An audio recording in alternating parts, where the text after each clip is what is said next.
بسم الله والصلاة والسلام على رسول الله. ولا يحلى الكلام إلا بذكر الله وبالصلاة على الحبيب صلى الله عليه وسلم. تعالوا النهاردة يا حبايب قلبي نشوف هنستقبل الكتاكيت سن يوم وهنستقبلهم ازاي. واوعي تخافي وتقولي احنا في الشتاء وازاي هنربيهم، ده الدنيا ساقعة واحنا متكتكين. بس ما تخافيش، الكتاكيت احلى تربية للكتاكيت في الشتاء، وهقولك ليه. دلوقتي انا جايبة يا حبيبتي الكتكوت دوت اللي هو بجنيه، مش الكتكوت اللي هو بتعمل له دورة 45 يوم، لا ده الكتكوت ابو جنيه اللي هو دلوقتي ب3 جنيه.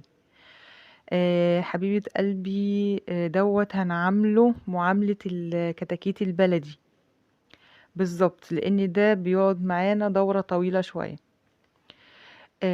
هنأكله برضو العلف الباجي، بس هنستقبله اول يوم بحاجة غير العلف خالص. تمام، وهنشوف مع بعض احنا هنستقبل الكتاكيت بتاعتنا بايه. بصوا بقى كده معايا يا حبايب قلبي، دي بيضة مسلوقة. تمام، دي بيضة مسلوقة. هندشها كده، هنفتفشها كده. عايزين ان ايه نهرسها بالقشر بتاعها بالصفار بالبياض بكله في قلب بعضيها.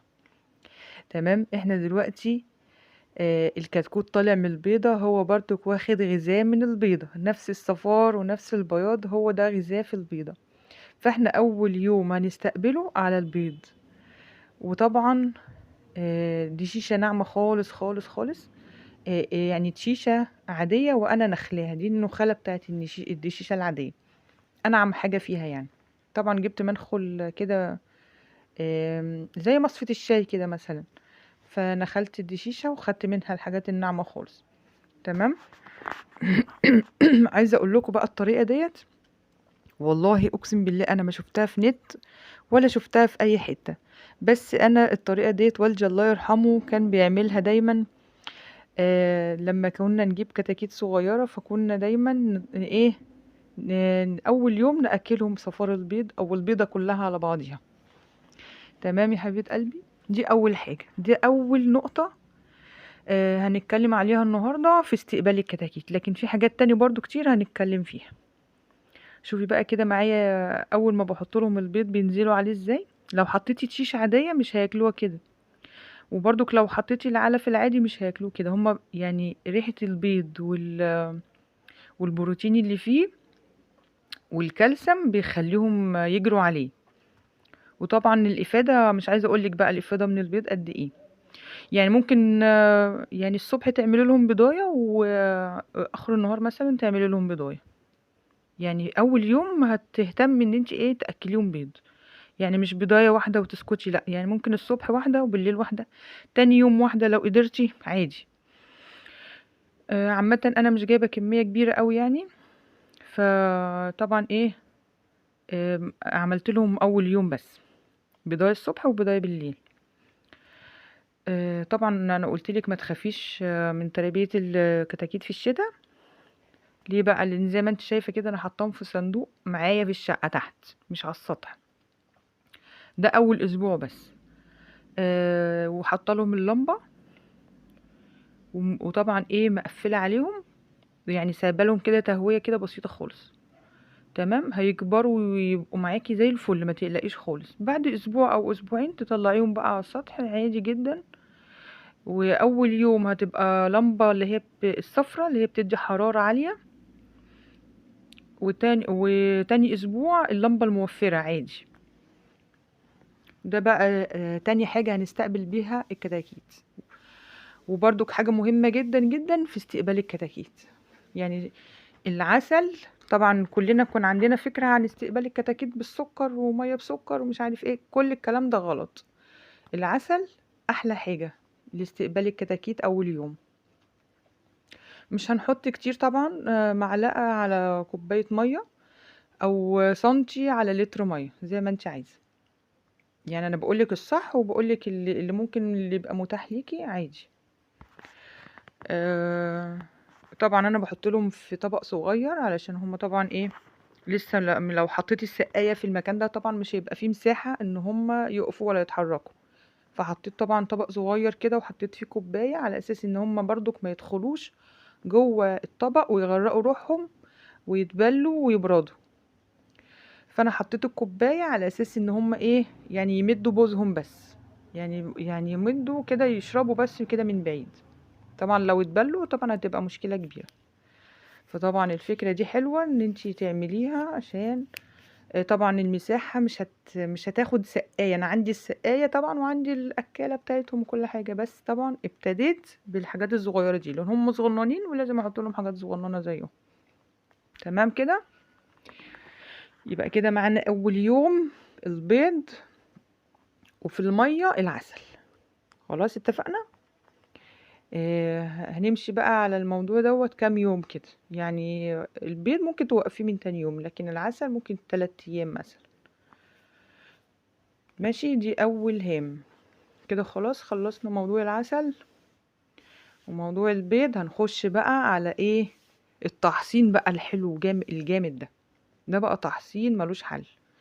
4 ليمونتين، ليمونتين 3 زي ما انت عايزه، وكام فص توم كده لان التوم عندي كان صغنن فحطيت يعني حبة حلوين. طبعا لو عندك فصوص كبيرة يبقى فصين 3 كفاية، وشوية سكر صغير. تمام. ده بقى يعني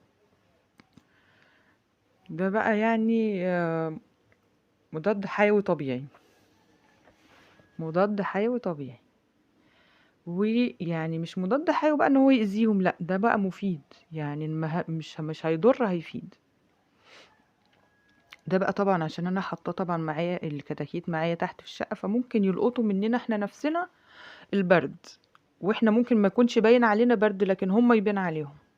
فانا حبيت احصنهم علشان الجو حواليهم برضو ممكن مثلا تكون بنتي عندها برد، انا عندي برد، بس مش باين علينا ان احنا جسمنا بيقاوموا، لكن هم ممكن يلقطوه ويبان عليهم.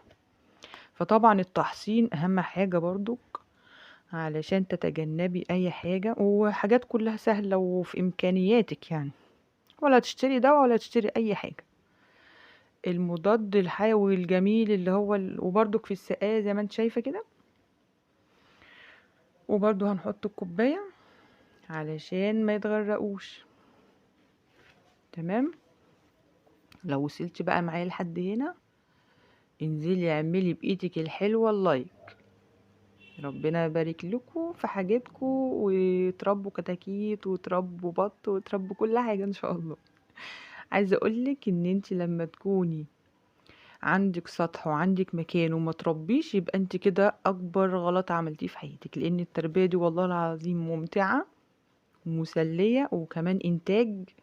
لازم نبقى منتجين بدل ما نبقى مستهلكين بس. لازم بدل ما نبقى مستهلكين بس ان احنا ننتج حاجتنا في بيتنا بدل ما نروح نشتريها بالغالي من بره.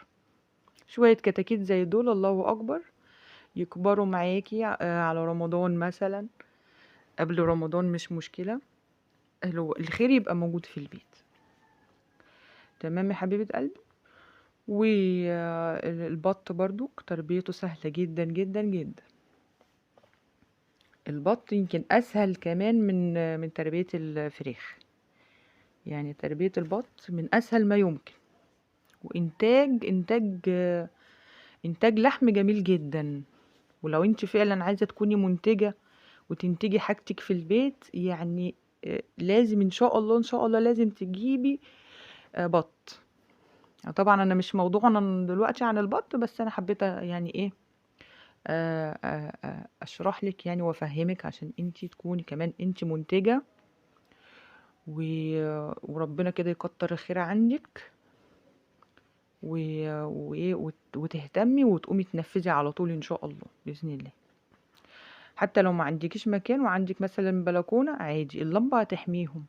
اللمبه هتعمل لهم التدفئه اللي هي امهم بتعملها لهم، اللي هم مثلا ايه، الكتكوت اول ما بيطلع من البيضه بتبقى امه واخداه في حضنها كده، لا اللمبه بقى بتديله نفس التدفئه.